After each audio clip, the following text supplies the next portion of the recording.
Well guys, I have decided I am giving up on this firewood side hustle that I have been growing for the last couple years now. And I've got a few reasons why I've made this decision. But before I get into it, let me walk over to the kiln here and I want to get it fired up. It's raining today and I've got a batch in the kiln here that's just almost dry. And I want it to dry out faster than just waiting on solar power alone. So we're gonna fire it up. And of course, as soon as I decide to come out here and do this, the rain picks up heavy. I'll take you inside and look at this here. If you're new to the channel, this is my solar kiln.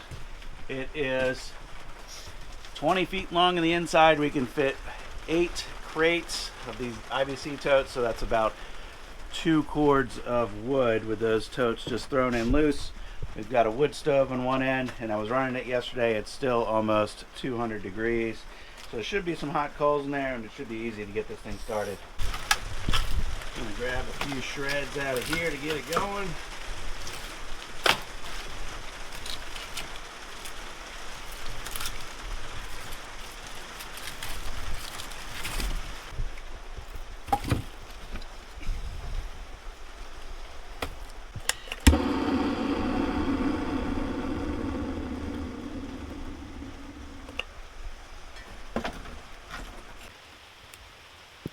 So this kiln is something that I built over last winter. We've put several batches of wood through it now, and I have several videos on it, so you can go back and check those out if you're interested. But basically, we have a clear roof that faces south, and it picks up the heat of the sun, and just with the solar power alone, this thing will get up to about 145 degrees during the day.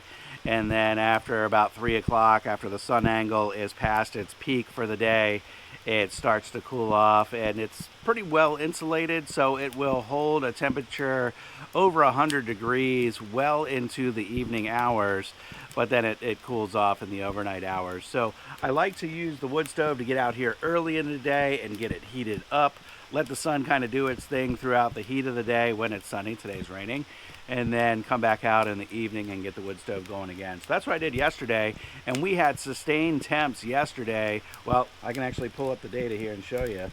So it's still over 100 degrees in there this morning, and it stayed over 100 degrees through the overnight last night. 105 degrees now, and you know, we'll stay over 100 today with the wood stove going, even if it ends up raining all day. So keeping those temperatures up really helps. And then I've got solar powered fans and a battery backup, and we can run fans here throughout the day, though my battery is already a little bit low from running overnight, and we're not going to get a whole lot of solar today. So there won't be a huge amount of fan work going today with this off-grid system because we're out of charge. But the peak temperature yesterday was actually upwards of 170 degrees in the kiln, so we did really good yesterday. So I'm giving up on this firewood side hustle, but I'm not getting out of the firewood business. So what I'm doing is making an enhanced commitment to selling firewood, and what I've done over the last couple of years is, you know, in the beginning, really just got into selling firewood on accident. We had a big fire pit here at the farm. We were doing an event, and someone asked if I sold firewood, and I said, sure, I can do that. And that was, you know, 5 years ago, just about. And that first year, I sold a few $100s worth of wood. And the next year, I said, well, I'm going to sell some more, and I sold a few $1,000s worth of wood. And every year since then, it has doubled to the point where we're now well within 5 figures. So it's, you know, it's to the point now where I need to figure out what that next step is, and the decision basically came down to, is this going to continue to be a little side hustle that I'm going to dabble with here and there, or am I going to really commit to it and make it a real business? And that is the decision I've made. I'm not going to call it a side hustle anymore. It's not a part-time business. It's a real business, and even though I might still not dedicate full time to it, everything that I'm doing with this business is treating it like a real business and committing to it. And I think if I was to continue to call it a side hustle, I wouldn't give it that same amount of effort. This firewood business for me has been really good in a few ways. It's kept me fit. It's given me plenty of content for YouTube. It's made us some money. It's given us some great introductions to other YouTubers and industry partners who are able to kind of guide us and also provide us with some equipment, which we've shown some of that on the channel. We've got the Halverson processor a few weeks ago that was here for a little while that we got to demo. There's going to be some other stuff coming on the channel that we'll get to demo and share with you guys. But the point here is that I have a certain angle that I can share with you on this channel, and it's not just as a content creator. And I think if you look around the online video environment, not just on YouTube, but Facebook and other platforms, you will see there are plenty of people out there making content, especially about this niche, about firewood.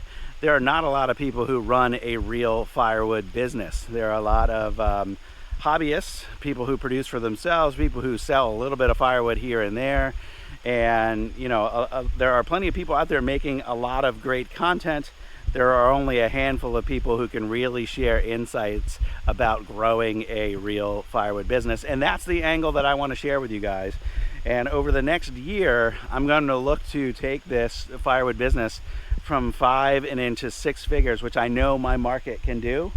I just need to focus on having the product in order to grow the business to that level. And for that, I have to commit a lot of time, a lot of energy into producing the product that we need, or also sourcing the product that we need in order to grow the business there.